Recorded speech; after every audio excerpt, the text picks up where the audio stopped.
बिल्कुल तालमेल बैठाने पर चर्चा होगी। और इस पूरी बैठक में जैसा संजय आप बता रहे थे 45 प्रांत हैं, 11 क्षेत्रों में जो है आरएसएस ने पूरे देश को बांटा है और फिर उसमें 45 प्रांत हैं। इस बैठक में मुख्य रूप से जो है आरएसएस के सरसंघ चालक मोहन भागवत, जो पिछले 10 दिनों से जो है राजस्थान के अलग अलग जो हैं जिलों में घूम रहे हैं, वहां संघ के कार्यों को कर रहे हैं, देख रहे हैं।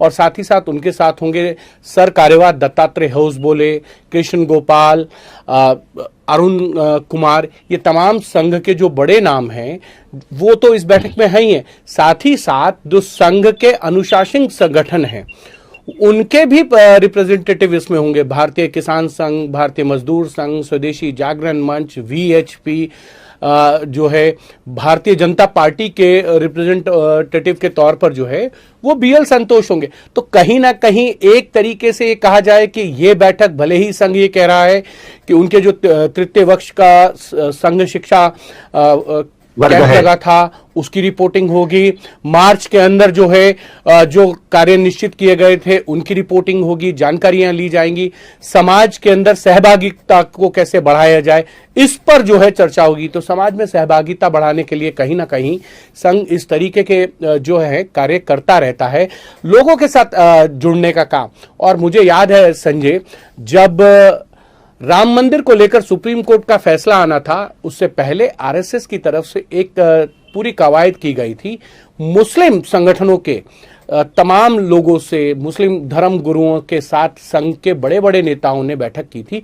मोहन भागवत हों, भैया जी जोशी हों, उन्होंने बैठक की थी। कृष्ण गोपाल, रामलाल, ये तमाम वो लोग थे जो अलग अलग क्षेत्रों में जाके बातचीत कर रहे थे और ये कह रहे थे कि देखिए फैसला किसी के भी पक्ष में आए लेकिन देश के अंदर शांति रहनी चाहिए, सौहार्द रहना चाहिए, किसी भी तरीके का जो है धार्मिक उन्माद, सांप्रदायिकता के नाम पर जो है किसी भी तरीके से देश की शांति को बिगाड़ना नहीं चाहिए। ये सारी कवायद आरएसएस ने पहले की थी। अब जब उदयपुर की घटना होती है, जब अजमेर शरीफ के खादिम जो हैं सलमान चिश्ती, उनका बयान आता है, औरंगजेब के चिश्ती उनका बयान आता है, औरंगाबाद की घटना हो जाती है, उसके बाद कहीं ना कहीं देश के अंदर ऐसा लगता है कि देश जो है वो दो वर्गों में बंटा नजर आ रहा है। अब ऐसी जो खाई है उसको पाटने का काम संघ जरूर करना चाहेगा, क्योंकि संघ चाहता है कि लगातार इस देश के अंदर जो है वो शांति और सौहार्द रहे। लेकिन संघ की विचारधारा को लेकर कई मुस्लिम संगठन जो है हमेशा से सवाल उठाते रहे हैं कि उनका एक अपना एजेंडा है, वो उसी एजेंडे पे चलते हैं। ऐसे में क्या शांति की अपील और पहल करने की कोशिश संघ की आपको लगता है ठीक रहेगी? ये संघ के पास एक मौका है इस मिथक को दूर करने का, इस मिथक को तोड़ने का। तो मेरे हिसाब से संघ के पास ये बड़ा मौका है, बड़ा अवसर है और इसका इस्तेमाल किया जा सकता है। और दूसरी बड़ी बात कि जिस तरह से राष्ट्रीय मुस्लिम मंच है तो उसका भी दायरा लगातार बढ़ता जा रहा है, तो उसमें उसके लिए बड़ी चुनौती है कि इस समय संघ और राष्ट्रीय मुस्लिम मंच कैसे अपनी भूमिका तय करते हैं और भूमिका अदा करते हैं। आपने सही बताया कि सलमान चिश्ती ने जिस तरह से अपना वीडियो बनाया और वीडियो वायरल हुआ, उसमें बड़े सवाल उठते हैं कि अब उनके बचाव में यह कहा जा रहा है कि वो नशे में थे। इस्लाम में नशा करना कुफ्र है, हराम है, किसी भी तरह का नशा। ये अलग बात है कि सिखों ने यह कहा कि शराब पी सकते हैं और बाकी तंबाकू वाले नशे नहीं कर सकते।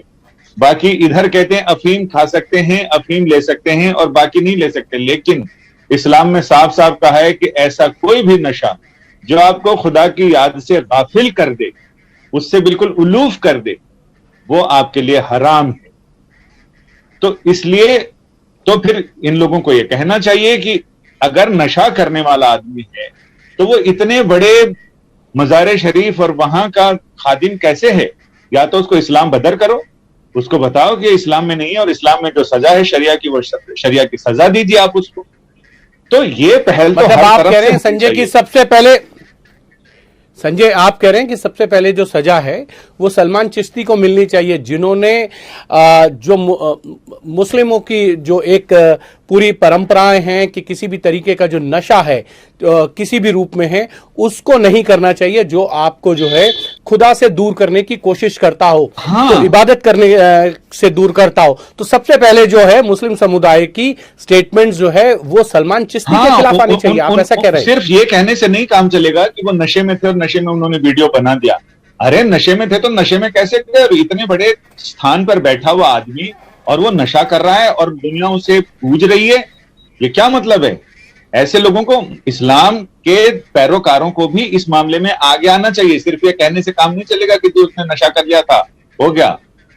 सिर्फ ये कहना कि वो कन्हैया लाल ने अपने आप नूपुर शर्मा की तस्वीर लगा ली थी और वो उसके समर्थक थे और उस पर उनकी हत्या कर दी गई, मैं किसी का पक्ष नहीं ले रहा, लेकिन इन लोगों को भी अपने आप को बेदाग करने के लिए जनता के सामने आई वॉश करना चाहिए। ये बताना चाहिए कि हाँ, उसने गैर इस्लामी काम किया है, तो गैर इस्लामी काम करने वालों के लिए क्या सजा है इस्लाम में, वो तय करें और बताएं, ताकि जनता का विश्वास जीतें और ये बताएं कि हाँ, हमारे अंदर ये कुव्वत है, इस्लाम में ये कुव्वत है। इस्लाम इतना, सिर्फ ये कहने से इस्लाम खतरे में, इस्लाम ऐसे लोगों की वजह से खतरे में है, बाकी लोगों की वजह से खतरे में नहीं है, जिनको लोग संभाल देते हैं, जिनका पक्षपात करते हैं और जिनके साथ बहुत नरमी से पेश आते हैं।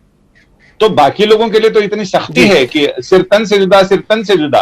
फिर अपने लोग जो गैर इस्लामिक काम कर रहे हैं, नशा करके और वीडियो बना रहे हैं, उनका क्या है?